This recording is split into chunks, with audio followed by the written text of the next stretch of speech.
राधे कृष्ण आप सभी को।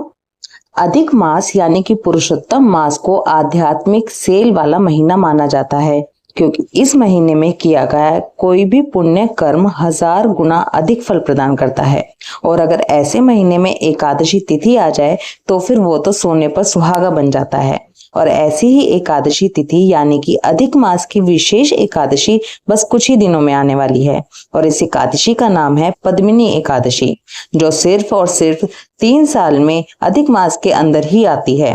तो चलिए आज की इस वीडियो में जानते हैं कि पद्मिनी एकादशी व्रत किस दिन किया जाएगा, इस व्रत का पारण समय क्या है, क्यों इस बार की एकादशी पर कुछ लोग कंफ्यूज हैं। बहुत ही इंपॉर्टेंट और इंफॉर्मेटिव वीडियो होने वाला है, इसलिए वीडियो को पूरा जरूर देखिएगा। तो चलिए बिना देर किए आज की इस पद्मिनी एकादशी की जानकारी की वीडियो को शुरू करते हैं। पद्मिनी एकादशी अधिक मास यानी कि पुरुषोत्तम मास में आने वाली अत्यंत पवित्र एकादशी मानी जाती है। इसे कमला एकादशी और कमला पुरुषोत्तमी एकादशी के नाम से भी जाना जाता है। हिंदू धर्म में अधिक मास का विशेष महत्व बताया गया है। जब भी पांचांग की गणना में संतुलन बनाने के लिए एक अतिरिक्त महीना आता है तो उसे अधिक मास या फिर पुरुषोत्तम मास कहा जाता है। और क्योंकि भगवान श्री हरि विष्णु ने इसे अपना नाम देकर इसे पुरुषोत्तम मास बनाया है, इसलिए इस महीने का धार्मिक महत्व बहुत ज्यादा अधिक है। तो सोचिए इस महीने में आने वाली एकादशी कितनी महत्वपूर्ण होगी, जो कि 3 साल में एक ही बार आती है। शास्त्रों में कहा गया है कि जो व्यक्ति श्रद्धा और नियम से पद्मिनी एकादशी का व्रत करता है उसके इस जन्म और पूर्व जन्मों के सभी पाप नष्ट हो जाते हैं, मन और आत्मा शुद्ध हो जाती है, घर में सुख समृद्धि आती है और मृत्यु के बाद मोक्ष की प्राप्ति होती है। यही कारण है लाखों श्रद्धालु इस एकादशी का इंतजार करते हैं और सभी इस एकादशी का व्रत करते हैं। चाहे जो लोग अन्य एकादशी का व्रत करते हैं या फिर नहीं करते हैं, लेकिन अधिक मास की दोनों एकादशी का व्रत तो हर व्यक्ति को करना चाहिए और लोग ऐसा करते भी हैं। चलिए सबसे पहले ये जानते हैं कि इस साल यानी कि 2026 में पद्मिनी एकादशी का व्रत किस दिन रखा जाएगा। उसके लिए सबसे पहले ये जान लेते हैं कि एकादशी तिथि शुरू कब हो रही है। पद्मिनी एकादशी तिथि शुरू हो रही है 26 मई 2026 को सुबह 5:10 पर और ये एकादशी तिथि समाप्त हो रही है 27 मई 2026 सुबह 6:21 पर। यानी दोनों दिन एकादशी तिथि रहेगी। अब यहीं से कंफ्यूजन शुरू हो रहा है। कई लोग 26 मई को व्रत रखेंगे तो वहीं अधिकतर वैष्णव और बड़े धार्मिक संस्थान 27 मई को ही व्रत रखेंगे। लेकिन आखिर ऐसा है क्यों? तो देखिए, हिंदू धर्म में व्रत और पर्व निर्णय केवल तिथि से नहीं बल्कि सूर्योदय काल से किया जाता है। 27 मई को सूर्योदय के समय एकादशी तिथि विद्यमान रहेगी। साथ ही इस दिन उन्मीलनी महाद्वादशी का योग भी बन रहा है। उन्मीलनी महाद्वादशी क्या होती है?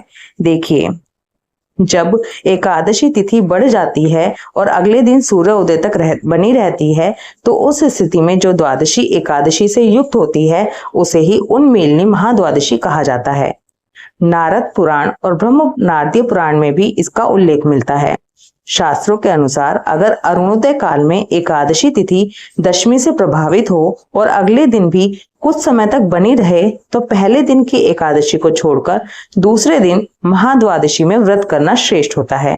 और सबसे खास बात, उन्मीलनी महाद्वादशी का व्रत करने से 1000 राजसूय यज्ञ करने के बराबर पुण्य फल की प्राप्ति होती है। अब इससे आप समझ ही गए होंगे कि इस बार 27 मई का महत्व कितना अधिक बढ़ा हुआ है। इसीलिए भारत के ज्यादातर सभी धार्मिक संस्थानों में 27 मई को ही कमला पुरुषोत्तमी एकादशी का व्रत रखा जाएगा। अब यहाँ पर बहुत से लोगों के ये भी प्रश्न आ रहे हैं कि क्या हम 26 और 27 दोनों दिन का व्रत करें? तो देखिए नहीं, क्योंकि 26 तारीख को दशमी युक्त एकादशी मानी जा रही है। इसलिए यही उत्तम है कि 27 तारीख को ही एकादशी व्रत किया जाए, क्योंकि 27 तारीख को एकादशी बहुत ही शुभ संयोगों के साथ आ रही है।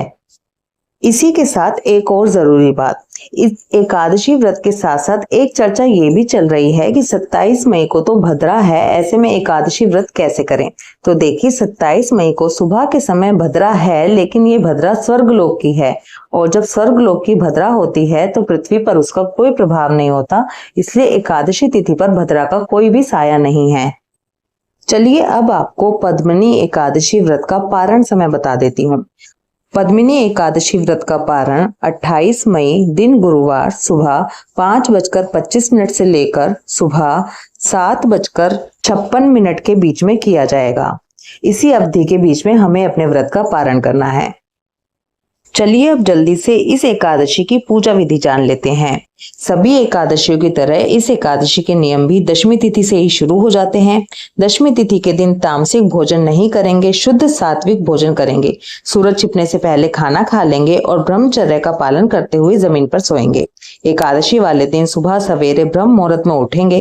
देखिए अधिक मास चल रहा है, उसमें सभी सुबह ही नहाने के नियम लिए हुए हैं, लेकिन जो लोग सुबह नहीं नहा रहे हैं उनको भी एकादशी वाले दिन सुबह ब्रह्म मुहूर्त में पानी में गंगा जल मिलाकर स्नान करना चाहिए और इसके बाद अपने पूजा की तैयारी करेंगे। अपने लड्डू गोपाल, शालिक राम जी या जो भी सेवित श्री विग्रह आपके पास हैं उनको पंचामृत से स्नान कराएं, उनको सुंदर पीले वस्त्र पहनाएं और चंदन लगाकर सुंदर श्रृंगार करें। भगवान की षोडशोपचार पूजा करें। इस दिन भगवान को पीली मखाने की खीर का भोग लगाना बहुत बहुत अच्छा होता है। भगवान के सामने हाथ में जल और द्रव्य लेकर अपने व्रत का संकल्प करें। जो लोग एकादशी का व्रत नहीं करते वो केवल अधिक मास में आने वाली एकादशी के व्रत का भी पालन कर सकते हैं। पद्मिनी एकादशी के दिन सिंघाड़े का भोग लगाना बहुत अच्छा होता है, या फिर सिंघाड़े के आटे से बनी हुई चीजों का भी भोग लगा सकते हैं। आप कोशिश करें इस दिन गौ माता की सेवा जरूर करें। एकादशी व्रत की कथा सुने, एकादशी माता की आरती करें। ओम नमो भगवते वासुदेवाय इस मंत्र का जप ज्यादा से ज्यादा करें। अधिक मास में तुलसी सेवा करना बहुत अच्छा होता है। भगवान को रोजाना तुलसी अर्पित करनी चाहिए, लेकिन याद रखें कि एकादशी के दिन तुलसा जी तोड़ी नहीं जाती, इसलिए पहले से ही तुलसा जी को तोड़कर रखें और भगवान के साथ साथ तुलसा जी की भी पूजा जरूर करें। अधिक मास में दान का बहुत अधिक महत्व है, इसलिए अपनी श्रद्धा और सामर्थ्य के अनुसार कुछ ना कुछ दान जरूर करें। एकादशी के दिन रात्रि जागरण का बहुत महत्व होता है। एकादशी के दिन रात्रि जागरण जरूर करें। द्वादशी के दिन सुबह सवेरे उठकर स्नान करें, पूजा पाठ करें, ब्राह्मण को खाना खिलाएं या फिर सीधा दक्षिणा रख कर दें और उसके बाद ही अपने एकादशी व्रत का पारण करें। पारण समय आपको पहले ही बता चुकी हूँ। फिर से एक बार कहूंगी कि अधिक मास में आने वाली एकादशी बहुत ही महत्वपूर्ण एकादशी है। शास्त्रों के अनुसार इस व्रत का विधि विधान के साथ पालन करने से व्यक्ति को वैकुंठ धाम की प्राप्ति होती है, इसलिए पूरी श्रद्धा के साथ इस व्रत को करें। किसी की चुगली ना करें, क्रोध ना करें, घर में गृह कलेश बिल्कुल भी ना करें। ज्यादा से ज्यादा समय भगवान की पूजा भक्ति में लगाएं। भगवान के ग्रंथ पढ़ें और सुनें। इसी के साथ आपको एक बार फिर से याद दिला दूं कि पुरुषोत्तम मास का महात्मा जो होता है उसकी वीडियो रोजाना हमारे चैनल पर अपलोड हो रही है, इसलिए पुरुषोत्तम मास का महात्मा जरूर सुनें और दूसरे लोगों को भी पुरुषोत्तम मास के नियमों का पालन करने के लिए प्रेरित करें। अगर पुरुषोत्तम मास से रिलेटेड अभी भी कोई क्वेश्चन आपके पास है तो कमेंट जरूर कीजिए। इसी के साथ इस वीडियो को भी दूसरों के साथ शेयर करें, जिससे कि उन्हें भी पता चल सके कि ये एकादशी कितनी महत्वपूर्ण है। राधे कृष्णा।